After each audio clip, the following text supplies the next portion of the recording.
ಎಲ್ರಿಗೂ ನಮಸ್ಕಾರ, welcome back to my channel. ದಯವಿಟ್ಟು ಯಾರೆಲ್ಲ ವಿಡಿಯೋ ನೋಡ್ತಿದ್ರು ಫಸ್ಟ್ ಲೈಕ್ ಮಾಡ್ಬಿಟ್ಟು ಸಬ್ಸ್ಕ್ರೈಬ್ ಮಾಡ್ಕೊಳ್ಳಿ. ಅಟ್ಲೀಸ್ಟ್ ಒಂದು 30 ಲೈಕ್ಸ್ ನ ಈ ವಿಡಿಯೋ ನಾನು ಎಕ್ಸ್ಪೆಕ್ಟ್ ಮಾಡ್ತಾ ಇದ್ದೀನಿ. ವಿಚಾರ ಏನು ಅಂತ ಹೇಳಿದ್ರೆ, ಇವತ್ತು ಶನಿವಾರ ಆದ್ದರಿಂದ ವಾರದ ಕತೆ ಕಿಚ್ಚನ ಜೊತೆ ಒಂದು ಎಪಿಸೋಡ್ ಇರುತ್ತೆ. ಈ ಒಂದು ಎಪಿಸೋಡ್ ಅಲ್ಲಿ ಕಿಚ್ಚ ಸುದೀಪ್ ಸರ್ ವಾರ ಪೂರ್ತಿ ನಡೆದಿರುವಂತಹ ಒಂದು ಈ ಆಟದಲ್ಲಿ ಯಾರು ಚೆನ್ನಾಗಿ ಆಡಿರ್ತಾರೋ ಅವ್ರನ್ನ ಹೊಗಳ್ತಾರೆ, ಯಾರು ತಪ್ಪುಗಳು ಮಾಡಿರ್ತಾರೋ ಅವ್ರನ್ನ ತಿದ್ದೋಕೆ ಪ್ರಯತ್ನ ಪಟ್ಟು ಅವ್ರಿಗೆ ಖಡಕ್ ಆಗಿರೋ ಒಂದು ಕ್ಲಾಸ್ ತಗೊಂತಾರೆ. ಸೊ ಅದ್ರ ಬಗ್ಗೆ ಮಾತಾಡೋಣ. ಅದೇ ರೀತಿ ಕಿಚ್ಚನ ಚಪ್ಪಾಳೆ ಯಾರೇ ಸಿಗಬಹುದು ಅಂತ ಕೂಡ ಕೊನೆಯಲ್ಲಿ ಮಾತಾಡೋಣ. ನನ್ನ ಪ್ರಕಾರ ಇವತ್ತು ಕಿಚ್ಚ ಸುದೀಪ್ ಸರ್ ಯಾಕೋ ಫುಲ್ ಸೀರಿಯಸ್ ಆಗಿ ಒಂದು ಎಪಿಸೋಡ್ ನ ನಡ್ಸ್ಕೊಡ್ತಾರೆ ಅನ್ಕೊಂಡಿದ್ದೀನಿ. ಯಾಕಂತ ಹೇಳಿದ್ರೆ ಒಂದು ವಿಚಾರ ಇದೆ, ಒಬ್ಬರ ಬಗ್ಗೆ ಪರ್ಟಿಕ್ಯುಲರ್ ಮಾತಾಡ್ಲೇಬೇಕು, ಮಾತಾಡ್ತಾರೆ. ಸೊ ಆ ಒಬ್ರು ಯಾರು ಅಂತ ಹೇಳಿದ್ರೆ ನನ್ನ ಅದರದನ್ನ ಯಾರು ಅಲ್ಲ, ಅದು ನಮ್ಮ ಗಿಲ್ಲಿ ಬಗ್ಗೆ ಮಾತ್ರ. ಸೊ ಗಿಲ್ಲಿ ಅವರು ಈ ವಾರದಲ್ಲಿ ಉಗ್ರ ಮಂಜು ಅವರ ಒಂದು ಬ್ಯಾಚುಲರ್ ಪಾರ್ಟಿ ಸೆಲೆಬ್ರೇಷನ್ ಮಾಡ್ಕೊಳ್ಳೋದಕ್ಕೆ ಒಳಗಡೆ ಬಂದಾಗ ಅವರು ಮಾತಾಡಿರುವಂತಹ ಕೆಲವೊಂದು ಮಾತುಗಳಾಗಿರ್ಬೋದು, ಕಾಮಿಡಿಯಲ್ಲೇ ಮಾತಾಡಿದ್ದಾರೆ, ಬಟ್ ಅವ್ರಿಗೆ ಅರ್ಟಾಗೋ ರೀತಿ ಮಾತಾಡಿದ್ದಾರೆ. ಅದರಲ್ಲೂ ಬಹುಮುಖ್ಯವಾಗಿ ಆ ಊಟದ ವಿಚಾರ ಪದೇ ಪದೇ ಮಾತಾಡಿರೋದು, ಅದ್ರ ಬಗ್ಗೆ ಕಿಚ್ಚ ಸರ್ ಖಡಕ್ ಕ್ಲಾಸ್ ತಗೊಳ್ಳೋದಂತೂ ಖಂಡಿತ. ಯಾಕಂತ ಹೇಳಿದ್ರೆ ಬೇರೆಯವ್ರು ಇದನ್ನೇನಾದ್ರು ಮಾಡಿದಿದ್ರೆ ಅವ್ರಿಗೆ ಎಕ್ಸ್ಕ್ಯೂಸ್ ಕೊಡ್ತಾ ಇದ್ರು. ಸೊ ಗಿಲ್ಲಿ ಮಾಡಿರೋದ್ರಿಂದ ನಾವು ಊಹೆನ ಮಾಡ್ಕೊಳಕ್ಕಾಗಲ್ಲ, ಆ ರೀತಿ ಒಂದು ಖಡಕ್ ಆಗಿರೋ ಕ್ಲಾಸ್ ಕಂಪಲ್ಸರಿ ಇದ್ದೇ ಇರುತ್ತೆ. ಸೊ ಅದೇ ರೀತಿ ಬೇರೆಯವ್ರು ಈ ವಿಚಾರಗಳು ಮಾಡಿದ್ರೆ ಅವ್ರಿಗೆ ಅಷ್ಟು ಕ್ಲಾಸ್ ಇರ್ತಿರ್ಲಿಲ್ಲ. ಆ ಬೇರೆಯವ್ರು ಯಾರು ಅಂತ ನಿಮ್ಮ ಒಂದು ಇಮ್ಯಾಜಿನೇಷನ್ಸ್ಗೆ ನಾನು ಬಿಡ್ತಾ ಇದ್ದೀನಿ. ಸೀಸನ್ 11 ಕಂಟೆಸ್ಟೆಂಟ್ಗಳು ಮಂಜಣ್ಣ ಅವರ ಬ್ಯಾಚುಲರ್ ಪಾರ್ಟಿ ಸೆಲೆಬ್ರೇಷನ್ ಮಾಡ್ಕೊಬೇಕು ಅಂತ ಒಳಗಡೆ ಹೋದಾಗಲೇ ಅದು ಬೆಂಕಿ ತರಿತಾ ಇತ್ತು. ಸೊ ಪ್ರತಿಯೊಂದು ಮೂಮೆಂಟ್ ಅಲ್ಲೂ ಗಲಾಟೆ ಆಗೋ ಸಾಧ್ಯತೆ ಇತ್ತು. ಯಾಕಂತ ಹೇಳಿದ್ರೆ ಅವರು ಗಿಲ್ಲಿ ಅವ್ರು ಏನೇ ಮಾಡ್ತಿದ್ರು ಇವ್ರಿಗೆ ಇಷ್ಟ ಆಗ್ತಿರ್ಲಿಲ್ಲ. ಸೊ ಇವ್ರು ಮಾಡೋದನ್ನ ಗಿಲ್ಲಿ ಅಷ್ಟು ಸೀರಿಯಸ್ ಆಗಿ ತಗೊಂತಿರ್ಲಿಲ್ಲ. ನನ್ಗನ್ಸೋದೊಂದೇ ಈ ವಿಚಾರದಲ್ಲಿ, ಆಲ್ರೆಡಿ ಗಿಲ್ಲಿ ಫ್ಯಾನ್ ಫಾಲೋವಿಂಗ್ ಯಾವ ತರ ಇದೆ ಅಂತ ಆಚೆ ನೋಡ್ಕೊಂಡು ಹೋಗಿದ್ದಾರೆ, ಯಾವ ತರ ಇದೆ ಅಂತ. ಬಟ್ ಒಳಗಡೆ ಹೋಗಿ ಅವರು ಗಿಲ್ಲಿನ ಸರಿಯಾಗಿ ಮಾತಾಡದೆ, ನೀವು ಫಸ್ಟ್ ಮೊದಲೇದ್ರ ನೆನೆಸ್ಕೊಳ್ಳಿ, ಗಿಲ್ಲಿನ ಸರಿಯಾಗಿ ಅವರು ಟ್ರೀಟು ಮಾಡಿಲ್ಲ, ಸರಿಯಾಗಿ ವೆಲ್ಕಮ್ ಮಾಡ್ಕೊಂಡಿಲ್ಲ, ಸರಿಯಾಗಿ ಮಾತಾಡೂ ಇಲ್ಲ. ಖುದ್ದಾಗಿ ಗಿಲ್ಲಿಯವರು ಬಂದು ಕೈ ಕೊಟ್ಟು ಮಂಜಣ್ಣ ಅವ್ರು ಹೋಗ್ಬಿಟ್ಟು ಆ ವೆಹಿಕಲ್ ಅಲ್ಲಿ ಲಗೇಜ್ ಇದೆ ಎತ್ಕೊಂಬ ಅಂತ ಹೇಳಿದ್ರು. ಸೊ ಅಲ್ಲೆಲ್ಲೋ ಸ್ಪಾರ್ಕ್ ಹುಟ್ಕೊಂತು ಗಿಲ್ಲಿಯವ್ರಿಗೆ. ಸೊ ಇವ್ರು ನನ್ನ ತುಳಿಯೋದಕ್ಕೆ ಬಂದಿದ್ದಾನೆ ಅಂತ. ಸೊ ಅಲ್ಲಿಂದ ಪಾಯಿಂಟ್ ಅವ್ರಿಗೆ ಟಾಂಟ್ ಕೊಡೋಕೆ ಪ್ರಯತ್ನ ಪಡ್ತಿದ್ದ. ಅಲ್ಲಿ ಒಂದು ಟಾಂಟ್ ಕೊಡೋ ಒಂದು ಪ್ರಯತ್ನದಲ್ಲಿ ಕೆಲವೊಂದು ಮಿತಿಮೀರಿ ಮಾತಾಡ್ಬಿಟ್ಟಿದ್ದಾರೆ. ಆ ವಿಚಾರ ಏನು ಅಂತ ಹೇಳಿದ್ರೆ, ಆ ಬ್ಯಾಚುಲರ್ ಪಾರ್ಟಿಗೆ ಬಂದಿರುವಂತಹ ಮಂಜಣ್ಣ ಅವ್ರಿಗೆ ಮದುವೆ ಫಿಕ್ಸ್ ಆಗಿದೆ ಅಂತ ಬಿಗ್ ಬಾಸ್ ಹೇಳುವಾಗ 2ನೇ ಮದ್ವೆನ 3ನೇ ಮದ್ವೆನ ಅಂತ ಹೇಳಿದ್ದು ತುಂಬಾ ವೈಯಕ್ತಿಕ ಅನಿಸ್ತು. ಈ ವಿಚಾರದ ಬಗ್ಗೆ ಖಂಡಿತ ತಪ್ಪದೇ ಕ್ಲಾಸ್ ತಗೊಂತಾರೆ. ಅದಾದ್ಮೇಲೆ ಬಿಟ್ಟಿ ಊಟ ತಿನ್ನಕ್ ಬಂದಿದ್ದೀರಾ ಅಂತೇಳೋ ವಿಚಾರದಲ್ಲಿ ಸ್ವಲ್ಪ ಗಲಾಟೆ ಆಗುತ್ತೆ. ರಜತ್ ಅವರು ಕೂಗಾಡ್ಕೊಂಡು ಮಗ ನನ್ನ ತಿಟ್ಕೊಂಬೇಡ ಇವೆಲ್ಲ ಅಂತ ವಾರ್ನ್ ಕೂಡ ಮಾಡಿದ್ದು. ಮತ್ತೆ ಬಿಗ್ ಬಾಸ್ ಅವರು ರೋಸ್ಟ್ ಮಾಡ್ಬೇಕು ಅಂತ ಒಂದು ಟಾಸ್ಕ್ ಕೊಟ್ಟಿರುವಾಗ ರೋಸ್ಟ್ ಮಾಡೋ ವಿಚಾರದಲ್ಲೂ ಕೂಡ ಊಟದ ಬಗ್ಗೆ ಮಾತಾಡ್ತಾರೆ. ಮತ್ತೆ ಸೊ ತಿನ್ನೋರಿಗೆ ನಿಮ್ಗೆ ಇಷ್ಟ ಇದ್ರೆ ತಂದಾಕು, ನಮ್ಗೆ ಇಷ್ಟ ಇರ್ಬೇಕು ಅಂತ. ಸೊ 2 ಸಲ ಆಯ್ತು. ಸೊ ಈ ವಿಚಾರ ನಡೆಯುವಾಗ ಸೊ ರೋಸ್ಟ್ ಕೊಟ್ಟಾಗ ಬಿಗ್ ಬಾಸ್ ಅವರು ಸಭ್ಯತೆ ಮೀರಿದ ಹಾಗೆ ನೀವು ರೋಸ್ಟ್ ಮಾಡ್ಬೇಕು ಅಂತ ಒಂದು ಡಿಸ್ಕ್ಲೇಮರ್ ಕೊಟ್ಟಿರ್ತಾರೆ. ಬಟ್ ಅದನ್ನು ಕೂಡ ಮೈಂಡ್ಗೆ ಹಾಕೊಂಡಿರ ಗಿಲ್ಲಿ ಅವರು ಅದನ್ನ ಮಾಡಿರ್ತಾರೆ. ಸೊ ಮತ್ತೆ ಬಿಗ್ ಬಾಸ್ ಅವರು ಮಿಡ್ಲ್ ಎಂಟ್ರಿ ಆಗ್ಬಿಟ್ಟು ಪದೇ ಆಲ್ಮೋಸ್ಟ್ ಈ ವೀಕಲ್ಲಿ 2 ಟೈಮ್ಸ್ ಇನ್ವಾಲ್ವ್ ಆಗಿರ್ತಾರೆ. ಆ ತರ ಮಾತಾಡೋದಕ್ಕೆ ಬಿಗ್ ಬಾಸ್ ಪದೇ ಇನ್ವಾಲ್ವ್ ಆಗ್ತಿರೋದಕ್ಕೆ ಕಿಚ್ಚ ಸುದೀಪ್ ಸರ್ ಗಿಲ್ಲಿಗೆ ಪಕ್ಕ ಕ್ಲಾಸ್ ತಗೋತಾರೆ. ಅದೇ ರೀತಿ ಆ ಸಭ್ಯತೆ ಮೀರಿ ಮಾತಾಡಿರೋದು, ಎಕ್ಸ್ಪೆಷಲಿ ಆ ಊಟದ ವಿಚಾರದಲ್ಲಿ ಮಾತಾಡಿದ್ದಕ್ಕೆ ಖಂಡಿತ ಕ್ಲಾಸು. ಮೊದಲು ಗೆಸ್ಟ್ಗಳು ಬಂದಾಗ 2 ದಿನ ಸಖತ್ ಕ್ವಾಟ್ಲೆ ಕೊಟ್ಟರು, ಮತ್ತೆ ಅದ್ರ ಮೇಲೆ ಬದಲಾವಣೆ ಆಗೋದಕ್ಕೆ ಪರಿವರ್ತನೆ ಆಯಿತು. ಸೊ ನಿನ್ನೆ ಒಂದು ಎಪಿಸೋಡಲ್ಲಿ ಈವ್ನಿಂಗ್ ಲಾಸ್ಟ್ ಮೂಮೆಂಟಲ್ಲಿ ಮತ್ತೆ ಊಟದ ವಿಚಾರದಲ್ಲಿ ಕೂಡ ಗಲಾಟೆ ಆಯಿತು. ಸೊ ಅದಿದ್ದು ಚಿಕ್ಕ ವಿಚಾರನೆ, ಬಟ್ ಉಗ್ರ ಮಂಜು ಅವರು ದೊಡ್ಡ ಸೀನೆ ಮಾಡಿಬಿಟ್ರು, ಅದನ್ನ ನೋಡ್ಕೋಬೋದು ನಾವು. ಸೊ ನಿನ್ನೆ ಒಂದು ನಡೆದಂತಹ ಒಂದು ಎಪಿಸೋಡಲ್ಲಿ ಕಾಮಿಡಿಗೆ ಮಾತಾಡುವಾಗ ಬೇರೆ ಸೀಸನ್ ಆದ್ರೆ ನಾನು ಕಾಲ್ ಕೂಡ ಇಡಲ್ಲ, ಯಾಕಂದ್ರೆ ಅದು ಬೇರೆಯವ್ರ ಸೀಸನ್ನು ಅದನ್ನೇ ಹೇಳಿದಾಗ ಕಾಮಿಡಿಗೆ ತಗೊಂಡ್ರು. ಸೊ ಬೇರೆಯವ್ರ ತಟ್ಟೆಯಲ್ಲಿ ನಾನು ಊಟ ಮಾಡಕ್ ಹೋಗಲ್ಲ ಅಂತ ಹೇಳಿದಾಗ ಬೇರೆಯವ್ರ ಊಟನ ನಾನು ಕಿತ್ಕೊಳಲ್ಲ ಅಂತ ಕಾಮಿಡಿಯಿಂದನೇ ಹೇಳಿದ್ದು. ಬಟ್ ಅದಕ್ಕೆ ಸೀರಿಯಸ್ ಆಗ್ಬಿಟ್ರು. ಗಿಲ್ಲಿ ಮೊದ್ಲಿಂದ ಹೇಳ್ತಾ ಇರೋದು ಒಂದೇ, ಸೊ ಅವ್ರು ಮಾಡಿದ್ರೆ ಮಾತ್ರ ಅದು ಕಾಮಿಡಿ, ನಾನು ಮಾಡಿದ್ರೆ ಮಾತ್ರ ಸೀರಿಯಸ್. ಅವರು ಸ್ಯಾರಿ ಉಟ್ಕೊಳಕ್ ಹೇಳಿದ್ರು, ಸ್ಯಾರಿ ಉಟ್ಕೊಂಡ, ಇನ್ಫಾರ್ಮೇಶನ್ ಇಲ್ದಿರ ವಾಶ್ರೂಮ್ಗೆ ಕರ್ಕೊಂಡೋಗಿ ಗಡ್ಡ ಎಲ್ಲ ಬೋಡ್ಸಿದ್ರು, ಅದಕ್ಕೂ ತಡ್ಕೊಂಡ. ಸಿಕ್ಕಾಪಟ್ಟೆ 5 ಜನ ಬಂದ್ಬಿಟ್ಟು ಅವನಿಗೆ ರೂಮಲ್ಲಿ ಕೂಡಿಸ್ಬಿಟ್ಟು ಎದ್ದು ಮಾತಾಡಿದ್ರು, ಟೀ ಮುಚ್ಕೊಂಡು ಹೋಗಲಿ ಅಂತ ಈ ತರ ಕೆಲವೊಂದು ಪದ ಬಳಕೆ ಕೂಡ ಮಾಡಿದ್ರು.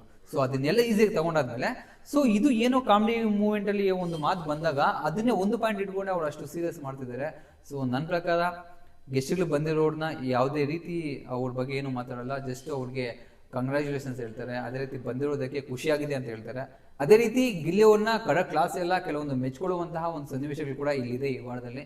ಅವರು 2 ದಿನ ಆದ್ಮೇಲೆ ಬದಲಾಗ್ಬಿಟ್ಟು ರಾಜ ವಿಕ್ರಮಾರ್ಕ ಅಂತ ಫನ್ ಕ್ರಿಯೇಟ್ ಮಾಡೋದಾಗಿರ್ಬೋದು, ಅದೇ ರೀತಿ ಮನೆಯಲ್ಲಿ ಕೆಲವೊಂದು ಸರ್ಪ್ರೈಸ್ ಆಗಿ ವೇಟರ್ ಆಗಿ ಅವ್ರು ನಡೆಸಿದಂತಹ ಕೆಲವೊಂದು ಕಾಮಿಡಿ ಆಗಿರ್ಬೋದು, ಅಲ್ಲೂ ಕೂಡ ಅವ್ನ ಅಪ್ರಿಷಿಯೇಟ್ ಮಾಡುವಂತಹ ಕೆಲವೊಂದು ಸನ್ನಿವೇಶಗಳಿದೆ.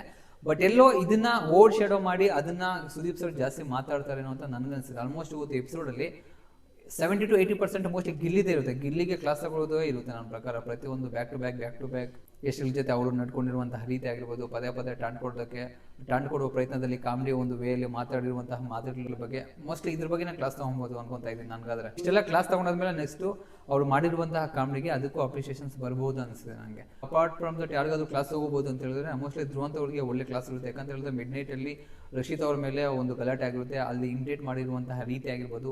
ಸೊ ನಿನ್ನೆ ಟೀ ಕೊಬ್ಬು ಅಂತ ಒಂದು ಪದ ಬಳಕೆ ಮಾಡಿಬಿಟ್ಟು ಎದ್ದು ಮಾತಾಡಿದಾಗಿರ್ಬೋದು. ಸೊ ಈ ವಿಚಾರಕ್ಕಾಗಿ ಧ್ರುವಂತ್ ಅವ್ರಿಗೆ ಒಳ್ಳೆ ಕ್ಲಾಸ್ ಇರುತ್ತೆ. ಸೊ ನಿನ್ನೆ ಆಗಿರುವಂತಹ ವಿಚಾರದಲ್ಲಿ ನನಗೆ ಶಕುನಿ ಬುದ್ಧಿ ತೋರಿಸಿದ್ದು ಪಕ್ಕ ಸೂರಜ್ ಅವರೇ. ಸೊ ಅವರಿಂದನೇ ನೆನ್ನೆ ಅಷ್ಟು ಗಲಾಟೆ ಹೋಗಕ್ಕೆ ಸಾಧ್ಯ. ಆ ಒಂದು ಮಾತಿನ ಬರದಲ್ಲಿ ಒಂದು ಮಾತು ಹೇಳ್ಬಿಟ್ಟು ಸುಮ್ಮನೆ ಹೊರಟೋಗಿರ್ತಾರೆ. ಅದನ್ನ ಖುದ್ದಾಗಿ ಧನುಷ್ ಹತ್ರ ಕರೆದ್ಬಿಟ್ಟು ನಿನ್ನ ಆ ಥರ ಅಂದ ನನ್ನ ಕೈಲಾಗ್ತಿಲ್ಲ ಮಾತು ಕೇಳೋದಕ್ಕೆ ಅಂತೇಳಿ ಅವರು ಹೀರೋಯಿಸಮ್ ಪೋರ್ಟ್ರೇ ಮಾಡಕ್ ಹೋಗಿದ್ದು ಅಲ್ಲಿ ನೋಡೋ ಜನಕ್ಕೂ ಇಷ್ಟ ಆಗಿರಲ್ಲ. ಅವ್ರ ವ್ಯಕ್ತಿತ್ವ ಅವರೇ ಕಳ್ಕೊಂಡ್ಬಿಟ್ರು ನೆನ್ನೆ ಆಕ್ಚುಲಿ.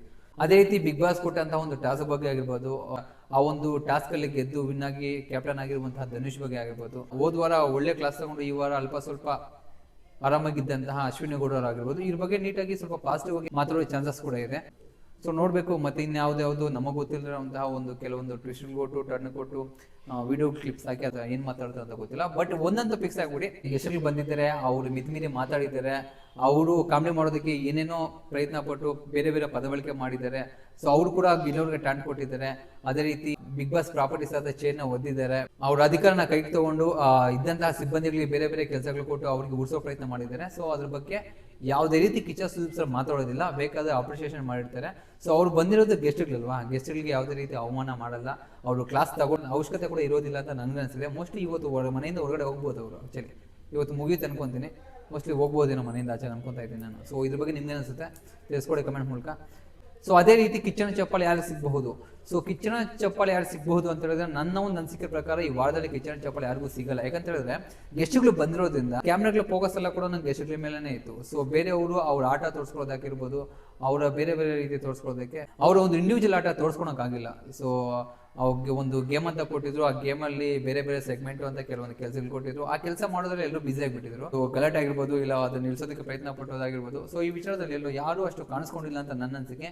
ಯಾರಿಗೂ ಸಿಗಲ್ಲ ಕಿಚನ್ ಚಪ್ಪಾಳೆ ಅಂತ ನಾನು ಅನ್ಕೊಂಡಿದ್ದೀನಿ. ಸಪೋಸ್ ಏನಾದ್ರು ಸಿಕ್ತು ಅಂತ ಹೇಳಿದ್ರೆ ಕಿಚನ್ ಡಿಪಾರ್ಟ್ಮೆಂಟ್ ಅಲ್ಲಿ ಯಾರಿದ್ರು ಮೋಸ್ಟ್ ಅವ್ರಿಗೆ ಏನೋ ಸಿಗಬಹುದೇನೋ. 4 ಜನ ಇದ್ರಲ್ವಾ, ಇಲ್ಲ ಬಿಡಿ ಮೋಸ್ಟ್ ಯಾರಿಗೂ ಸಿಗಲ್ಲ ಅನ್ಕೊಂತೀನಿ. ಯಾಕಂತ ಹೇಳಿದ್ರೆ ಅಷ್ಟು ಹೇಳ್ಕೊಳ್ಳೋಷ್ಟು ಆಟ ಯಾರು ಆಡಿಲ್ಲ ಈ ವಾರದಲ್ಲಿ.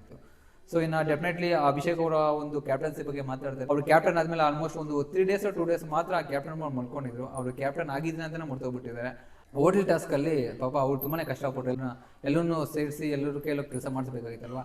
ಅದೇ ರೀತಿ ಅವ್ರು ಹಂಚಿರುವಂತಹ ಕೆಲವೊಂದು ಪಾಯಿಂಟ್ಸ್ ಬಗ್ಗೆ ಟಿಪ್ಸ್ ಕೊಟ್ಟಿರ್ತಾರಲ್ವಾ, ಆ ಟಿಪ್ಸ್ನ ಎಲ್ಲೋ ಈಕ್ವಲ್ ಆಗಿ ಹಂಚಿಲ್ಲ. ಅದ್ರ ಬಗ್ಗೆ ಮಾತಾಡ್ಬೋದು. ಯಾಕಂತಂದ್ರೆ ಕೆಲವರು ತುಂಬಾ ಕಷ್ಟಪಟ್ಟಿದ್ರು ಕೂಡ ಅವ್ರಿಗೆ ಟಿಪ್ಸ್ ಸಿಕ್ಕಿರಲಿಲ್ಲ. ಅದ್ರ ಬಗ್ಗೆ ಖಂಡಿತ ಮಾತಾಡಬಹುದು ಅಂತ ನನಗೆ ಅನಿಸಿದೆ.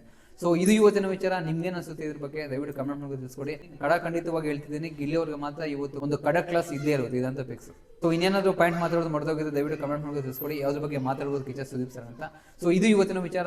ದಯವಿಟ್ಟು ಎಲ್ಲ ವಿಡಿಯೋ ನೋಡಿದ್ರೆ ಫಸ್ಟ್ ಲೈಕ್ ಮಾಡಿ ಸಬ್ಸ್ಕ್ರೈಬ್ ಮಾಡ್ಕೊಳ್ಳಿ. ಅಟ್ಲೀಸ್ಟ್ ಒಂದು 30 ಲೈಕ್ಸ್ನ ಈ ವಿಡಿಯೋಗೆ ಎಕ್ಸ್ಪೆಕ್ಟ್ ಮಾಡ್ತಾ ಇದ್ದೀನಿ. ಸಿಗೋಣ ನೆಕ್ಸ್ಟ್ ವಿಡಿಯೋದಲ್ಲಿ. ಅಲ್ಲೂ ಟೇಕ್ ಕೇರ್, ಬಾಯ್.